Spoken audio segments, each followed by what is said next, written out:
TCS ಸಂಸ್ಥೆಯವರು BPS ಉದ್ಯೋಗಕ್ಕೆ ಅರ್ಜಿಗಳನ್ನು ಕರೆದಿದ್ದಾರೆ.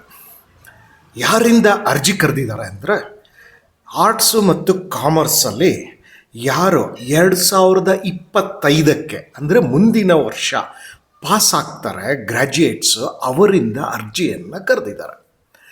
25 ಅಂದರೆ 24, 25 ಈಗ ಫೈನಲ್ ಇಯರಲ್ಲಿ ಇರಬೇಕು.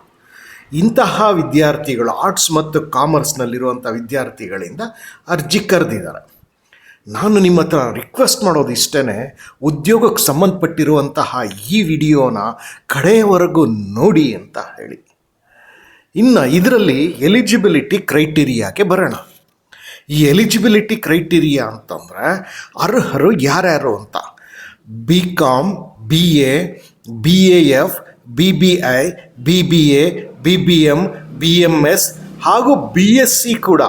ಆದರೆ BScನಲ್ಲೇ maths, physics, statistics, computer science, information technology ಓದಿದರೆ ಅವರು ಎಲಿಜಿಬಲ್ ಇಲ್ಲ. ಇದಿಷ್ಟನ್ನು ಬಿಟ್ಟು ಬೇರೆ ಯಾವುದೇ ಕೋರ್ಸ್ಗಳು BScನಲ್ಲಿ ತಗೊಂಡಿದ್ರೆ ಅವರು ಕೂಡ ಈ ಜಾಬ್ಗೆ ಎಲಿಜಿಬಲ್ ಆಗಿರ್ತಾರೆ ಅಂತ ಅವರು ಸ್ಪಷ್ಟವಾಗಿ ಹೇಳ್ತಿದ್ದಾರೆ.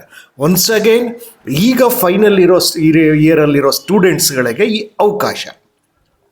ಹಾಗಾದರೆ ಇದಕ್ಕೆ ಲಾಸ್ಟ್ ಡೇಟ್ ಏನಾದರೂ ಇದೆಯಾ ರಿಜಿಸ್ಟ್ರೇಷನ್ಗೆ ಅಂದರೆ, 11 ಸೆಪ್ಟೆಂಬರ್ 2024 ರಿಜಿಸ್ಟ್ರೇಷನ್ಗೆ ಲಾಸ್ಟ್ ಡೇಟ್ ಇದೆ. ಹಾಗೂ ಟೆಸ್ಟ್ 11 ಅಕ್ಟೋಬರ್ 2024 ಇರುತ್ತೆ. ಸಾಧಾರಣವಾಗಿ ಇವ್ರು ಕೊಡುವಂತಹ ಟೆಸ್ಟ್ ಇರುತ್ತಲ್ಲ, ಆನ್ಲೈನ್ನಲ್ಲಿ ಇರುತ್ತೆ ಅದಲ್ಲ. ಸೊ ಇದು ಇನ್ ಸೆಂಟರ್ ಟೆಸ್ಟ್ ಅಂತ ಇರುತ್ತೆ.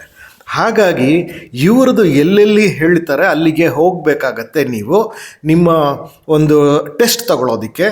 ಹಾಗೂ ಇದನ್ನು ಸೆಂಟರ್ಸ್ಗಳನ್ನು ಫಸ್ಟ್ ಕಮ್ ಫಸ್ಟ್ ಸರ್ವ್ ಬೇಸಿಸಲ್ಲಿ, ಅಂದರೆ ಯಾರು ಮೊದಲು ಅಪ್ಲೈ ಮಾಡ್ತಾರೆ ಅವರಿಗೆ ಬೇಕಾಗಿರುವಂತಹ ಅವರ ಹತ್ತಿರದಲ್ಲಿರುವಂತಹ ಎಲ್ಲಾದರೂ ಸಿಗುತ್ತೆ ಸೆಂಟರ್ಗಳು ಅಂತ ಹೇಳಿ. ಇನ್ನು ಮುಂದೆ ಟೆಸ್ಟ್ ಪ್ಯಾಟ್ರನ್ ಅಂತ ಇರುತ್ತೆ. ಈ ಟೆಸ್ಟ್ ಪ್ಯಾಟ್ರನ್ನಲ್ಲಿ ಏನಿರುತ್ತೆ ಅಂದರೆ 50 ನಿಮಿಷದ ಟೆಸ್ಟ್ ಇದಿರುತ್ತೆ. ಈ 50 ನಿಮಿಷದ ಟೆಸ್ಟಲ್ಲಿ numerical ability, reasoning ability, quantitative aptitude ಈ ಮೂರನ್ನು ಸೇರಿಸಿಕೊಂಡು 50 ನಿಮಿಷದ ಟೆಸ್ಟ್ಗಳನ್ನು ಕಂಡಕ್ಟ್ ಮಾಡ್ತಾರೆ. ಅದರಲ್ಲಿ ನೀವು ಪಾಸ್ ಆಗಬೇಕಾಗತ್ತೆ. ಸೊ ನಿಮ್ಮಲ್ಲಿ ಮತ್ತೊಮ್ಮೆ ರಿಕ್ವೆಸ್ಟ್ ಮಾಡೋದೇನು ಅಂದರೆ, ಇಂತಹ ಉದ್ಯೋಗಕ್ಕೆ ಸಂಬಂಧಪಟ್ಟಂಥ ವಿಡಿಯೋನ ಇಷ್ಟಪಡಿ ಹಾಗೂ ಈ ಚಾನಲ್ಗೆ ಸಬ್ಸ್ಕ್ರೈಬ್ ಮಾಡ್ಕೊಳ್ಳಿ. ಬಹಳ ಮುಖ್ಯವಾಗಿ ಎಲ್ಲರೊಂದಿಗೆ ಹಂಚಿಕೊಳ್ಳಿ ಅಂತ ಹೇಳ್ತೀವಿ. ಇನ್ನು ಕೆಲವರಿಗೆ ಸಮಸ್ಯೆ ಬರ್ಬೋದು, ಬ್ಯಾಕ್ಲಾಗ್ ಇದೆ ನನಗೆ, ನಾನು ತಗೊಳ್ಬೋದಾ ಅಂತ ಹೇಳಿ. ಅದಕ್ಕೆ ಅವರು ಹೇಳ್ತಿರೋದು, ಒಂದು active backlog at the time of appearing for the TCS selection process is permitted ಅಂತ ಹೇಳ್ತಿದ್ದಾರೆ. ಆದರೆ ಇನ್ನೂ ಒಂದನ್ನು ಹೇಳ್ತಿದ್ದಾರೆ. ಅದೇನು ಅಂದರೆ, ಅಕಸ್ಮಾತ್ ಇಲ್ಲಿ ಟೆಸ್ಟೆಲ್ಲ ಪಾಸ್ ಆಗಿದ್ದರೂ ಕೂಡ ಎಲ್ಲ ಬ್ಯಾಕ್ಲಾಗ್ಸ್ಗಳನ್ನು ಕ್ಲಿಯರ್ ಮಾಡಿಕೊಂಡಿದ್ರೆ ಮಾತ್ರ ಆಯ್ಕೆ ಆದ ಪಕ್ಷದಲ್ಲಿ ಆವಾಗ ಜಾಯ್ನ್ ಆಗಬೇಕಾಗತ್ತೆ TCSಗೆ. ಸೊ TCSಗೆ ಜಾಯ್ನ್ ಆಗೋ ಟೈಮಲ್ಲಿ ಯಾವುದೇ ಬ್ಯಾಕ್ಲಾಗು ಇಲ್ಲ. ಈಗ ಇಂಟರ್ವ್ಯೂ ತಗೊಳ್ಬೇಕಾದ್ರೆ ಬ್ಯಾಕ್ಲಾಗ್ ಒಂದಿದ್ದರೆ ತೊಂದರೆ ಇಲ್ಲ ಅನ್ನೋದನ್ನು ಅವರು ಹೇಳ್ತಿದ್ದಾರೆ. ಇನ್ನು ಮುಂದಕ್ಕೆ ಹೇಳೋದಾದರೆ, ಹೆಲ್ಪ್ ಡೆಸ್ಕ್ ಅಂತ ಅವ್ರು ಬಿಟ್ಟಿದ್ದಾರೆ. ಇದು ಸಹಾಯವಾಣಿ. ಈ ಸಹಾಯವಾಣಿನಲ್ಲಿ 2 ರೀತಿಯಾಗಿ, ಒಂದು ಇಮೇಲ್ ಮುಖೇನ ನೀವು ಅದರಲ್ಲಿ ಕೇಳ್ಕೊಳ್ಬೋದು ನಿಮ್ಗೇನೇ ಡೌಟ್ಸ್ಗಳಿತ್ತು ಅಂದರು. ಹಾಗೆ ಹೆಲ್ಪ್ ಲೈನ್ ಅಂತ ನಂಬರ್ ಕೊಟ್ಟಿದ್ದಾರೆ. ಈ ನಂಬರ್ಗೆ ನೀವು ಕಾಲ್ ಮಾಡಿ ಕೂಡ ನಿಮ್ಗೇನಾದ್ರು ಸಮಸ್ಯೆಗಳಿದ್ರೆ ಅದನ್ನು ಬಗೆಹರಿಸ್ಕೊಳ್ಬೋದು. ಇನ್ನು ವೆಬ್ಸೈಟ್ ಲಿಂಕ್ ಕೂಡ ಇದೆ.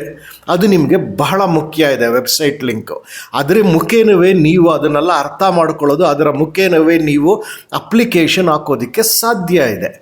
ಹಾಗಾಗಿ ನಾನು ಈ ವಿಡಿಯೋನ ಗಮನಿಸಿ, ಈ ವಿಡಿಯೋ ಕೆಳಗಡೆ ಯೂಟ್ಯೂಬ್ ಲಿಂಕ್ ಮುಖೇನ ವಿಡಿಯೋಗೆ ಹೋಗಿದರೆ ಅದರ ಕೆಳಗಡೆ ಡಿಸ್ಕ್ರಿಪ್ಷನ್ ಬಾಕ್ಸಲ್ಲಿ ನಾನು ಸಂಪೂರ್ಣ ಲಿಂಕ್ಗಳನ್ನು ಕೊಟ್ಟಿದ್ದೇನೆ.